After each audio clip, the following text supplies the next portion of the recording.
if we understand what our children are trying to say to us, and we listen, and we don't put fear in them for being honest, then we're doing them a major, major benefit. Understand that most children fear telling their parents anything, right? Because we all think they're going to get in trouble. And what I've made very clear to my child is that he can tell me anything in the world, and as long as he's honest with me, he will not get a severe punishment. I mean, because the way I look at it, what can he really do that's that bad, that deserves that kind of a punishment, as long as he's honest? Now, if I find out he's lying, that's another story. If I find out he's lying, then he will get grounded. He will lose things that he likes in life. I'll take things away from him. I've never had to raise a hand to him, but he fears me. He fears me. He fears the tone in my voice, the look in my eye, because he does not want to disappoint his father. That's why he fears me. He does not fear physical violence from me. He does not fear the things that I'm going to call him or the names I'm going to call him or anything like that, because I don't do that with him. But he still fears me. He still respects me. And at the end of the day, I've managed to accomplish all of that just by implementing communication.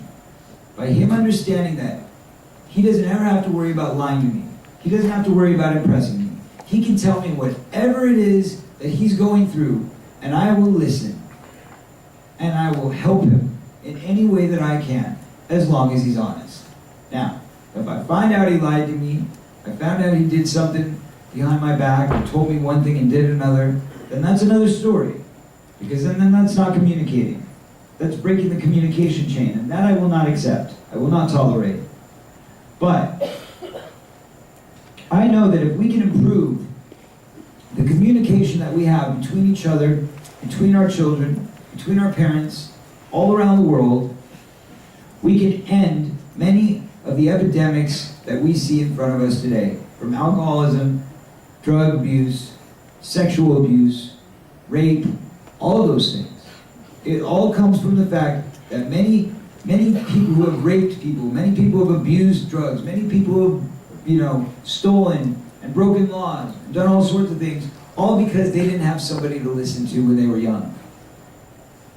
They just didn't.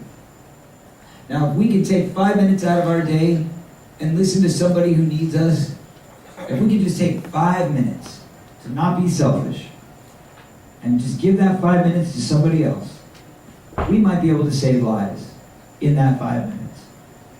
I know that sounds crazy, but that's the truth. That's the truth. All it takes is a little bit of understanding, a little bit of listening and caring, and motivation to make the world a better place. So, my message here today is this.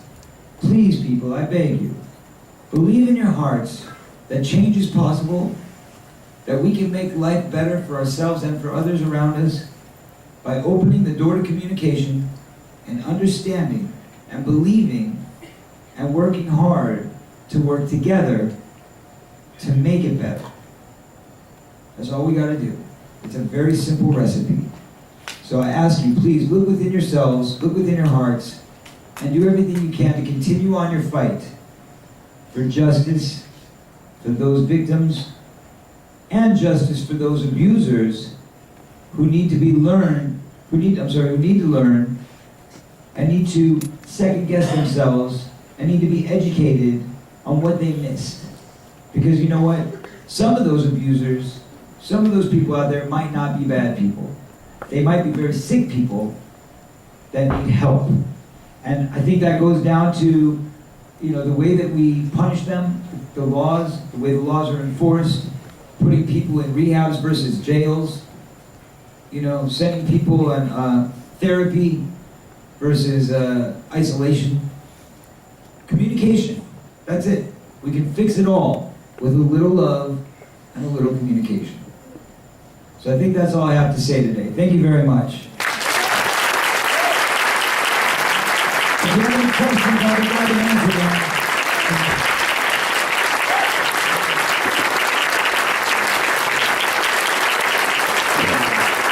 God bless you. Thank you so much.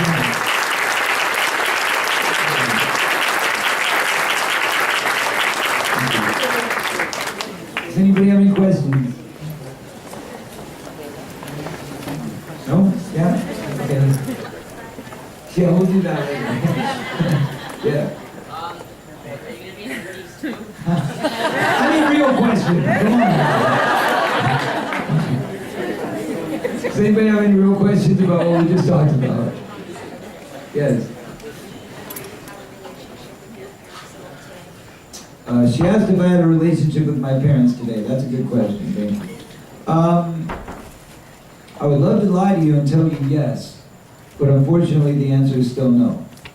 My parents for many years tried to make me feel that I would understand them better if they could just explain it to me. If they could communicate to me what really happened when I was a kid.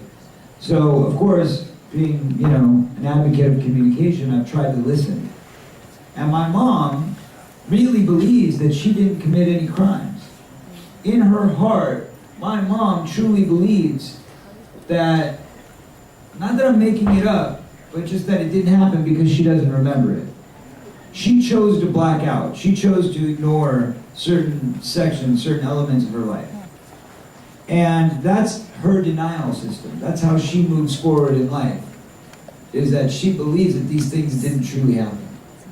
And right before I put the book out, I wrote the book and I told my mother, I said, listen, there's two ways that you can handle this.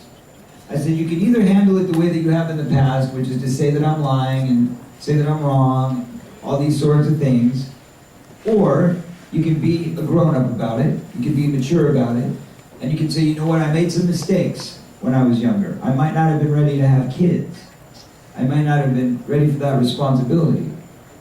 So I applaud you on making it to this point in your life. I applaud you for still being there, for still being out there and trying to help other people. And I stand by you. I'm here by your side. You know, and that was the message I asked her to convey. Because I said, people will have a lot more respect for you if you show them that you've grown up, you know, take what you've done at heart, and you understand you've made mistakes. We're all human, and you've learned from those mistakes, and you're willing to move on. Because that's what people want to hear. I said, now if you go out there and you do that, people will have a lot more respect for you. Well, of course, she chose the low road, and she went out and she told the press, he's lying, he made all this up, I've never even, you know, seen these things, and I have no idea what he's talking about, and all that sort of stuff. And I was very disappointed. Well, I have to say that since the day that my book came out, I have not received one phone call from any member of my family. Not one. Not a congratulations, well done, must be tough, sorry you're going through it, nothing like that. It's very hard, it's very sad. You know, I was really hoping that me writing this book would be a way of putting the past behind me and moving forward, and it would be a healthy, positive movement for all of us. But instead, it seems that it worked in exactly the opposite effect. But the one thing it did do is it proved to me that I didn't need those people. Just because you're born into a family doesn't mean that you have to stay with that family. You know, flesh and blood is simply just that. It's flesh and blood. But that does not mean, folks, that you must be their best friends. It does not mean that you must stay with them by their side. Because if they're bad people, then they're bad people. You got to fight for yourself. And you've got to do whatever you can to help the people that appreciate you, that love you for who you are. Not the people that are there to bring you down. As hard as that may be sometimes. Anyone else? So who were those people that helped you on your path to recovery? Well, there was a lot of people that helped me on my path to recovery. Thank you for the question. First and foremost, I always thank God, because without God, I wouldn't be here. But on human level, there was a great organization, a place called Cry Help, which is out of North Hollywood in Los Angeles. And there was a woman in particular who runs the organization named Marlene Nadell. Beautiful soul. And she was really there for me. She was very, very hard, very tough on me, but you know, she almost kicked me out a couple times because I was a bit rambunctious. I made my share of mistakes. but she was tolerant, and she was loving, and she was understanding. She stayed by my side and helped me through those tough times. It was a very hard transition, learning how to be responsible and mature and growing up. And that's really what I did during those 10 months, is I learned how to grow up and be a real person. So Marlene was a great help to me. There was another woman there named Gloria. And then in the entertainment business, I'd say the one guy that really stuck by my side through everything, through thick and thin, was Richard Donner, the guy who directed Goonies and produced Lost Boys. He became like a surrogate father for me, and he even paid for my rehabilitation. So, very great man, I honor him. It's Donner, yeah. How could they say, or that someone like at your age, 3, 7, 14, can make up these stories? It's a good question. It's a good question. I mean, I guess the idea that the kid's an actor, so he lives in kind of a fantasy land, and I mean, I don't know. Personally speaking, if a kid comes to me and tells me that he's being abused, I'm going to listen to that kid. But this is, 1979 we're talking about. And they just didn't have the education that they have today. They didn't have the understanding, the tolerance, the patience, or the communication. So, luckily, in that way, I think we've progressed as an overall society. Yes? You talked about not having the support of your physical family, but my question is, who have you made besides your son, your family, that supports you now? That's a very good question. What's the question? I like to call them a surrogate family.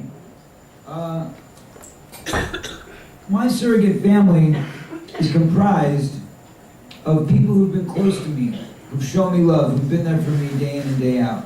And that's a very hard thing, especially in my position, because everybody wants to be your friend. Everybody wants to be there for you until things are hard. But when things are easy, everybody's there to have their hand out. However, when things are tough, those hands go back in their pockets mighty fast. So it's very hard in my position to know who to trust, who to love, things like that. So I have a pretty good test that I do, that I put people through. It's my own, mental test, of course. They don't know about it. They don't have to fill out a questionnaire or anything, but it happens. And right now I have, my girlfriend Courtney, who's here with me today. She's a wonderful support for me. I appreciate her very much. She's there for me night and day. She's seen me through some very hard times in the last couple of years, so I appreciate her very much. I have, a handful of friends. As I always say, if you have enough friends to count them on one hand, then you're in good shape. Because to be completely honest with you, I don't think there's enough good people left in this world to have more than a handful. Because if you've got a handful, then you're a very lucky person, and you should spend every waking moment trying to honor and respect that handful of friends so that you don't lose them. Because if you've got that handful, that means that they're there for you, and you want them to stay there, no matter what. We need those people. We need each other. Yes? Thanks for the presentation. It's wonderful. Thank you. You mentioned a few concepts. You said sick versus bad, bully versus criminal versus perpetrator. Now, how does bully fit into those terminology, those concepts? Well, I see a criminal versus a perpetrator there, and a sick versus a bad, and a bully. How do you... Well, because we have to understand, criminals have to start somewhere. And where they start generally is in school. It starts when we're very young. And it starts with bullying other kids. Because it's all part of the same psychology, which is that we, as a race, we have to find something to make ourselves feel special, to pick ourselves out of a crowd, to enable ourselves to believe that we're better than everybody else that's around us. We all desire that. That is part of the human ego, which is built into every single one of us. And for those of us that don't get validation at home, don't get validation from our friends and our family, we need to find that validation from somewhere. And unfortunately, there is a wide majority of people who find that validation by making themselves feel better by hurting others.